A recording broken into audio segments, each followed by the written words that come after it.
A 16-year-old among 6 people shot in broad daylight in West Baltimore. A man killed, several of the other victims in critical condition, and tonight the search is on for at least 2 suspects accused of opening fire as police work to piece together what happened here. Welcome to the news at 7, everyone. I'm Rick Ritter. And I'm Nicole Baker. That mass shooting, just the latest violence in our city. It's been about 4.5 hours since that gunfire broke out, but at this hour, the scene along West Lexington Street is still very active. And that's where WJZ is live. Amy Kawada has been there since this story first broke a few hours ago, and she has some new information for us tonight about these victims. Amy.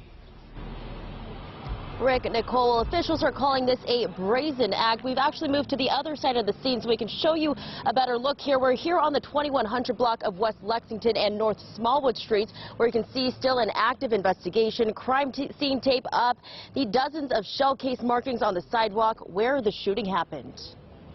Just before 2:30 this afternoon, Baltimore Police says officers responded to the 2100 block of West Lexington Street after receiving a shot spotter alert for gunfire. Very brazen, very cowardly act of shooting indiscriminately into a block where they hit 6 people and could have potentially hit and killed many others. Once officers arrived on scene, they found 4 victims suffering from gunshot wounds. Moments later, 2 more victims suffering from gunshot wounds walked into an area hospital seeking treatment. Police say the 6 male victims range from as young as 16 to 44 years old. Officials say 1 man has died from his injuries. 4 victims are at area hospitals in critical but stable condition.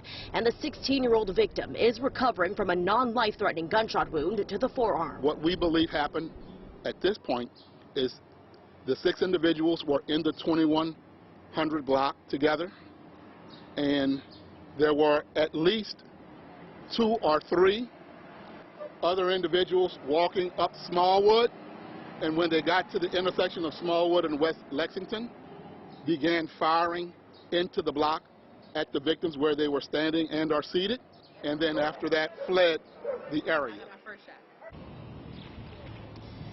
Now again, police are still searching for the suspects, canvassing the area. They're also looking into surveillance footage in the area. They're now asking for the public's help. So if you do have any information on this scene, you're urged to contact Baltimore Police. Reporting live in West Baltimore, I'm Amy Kawada for WJZ.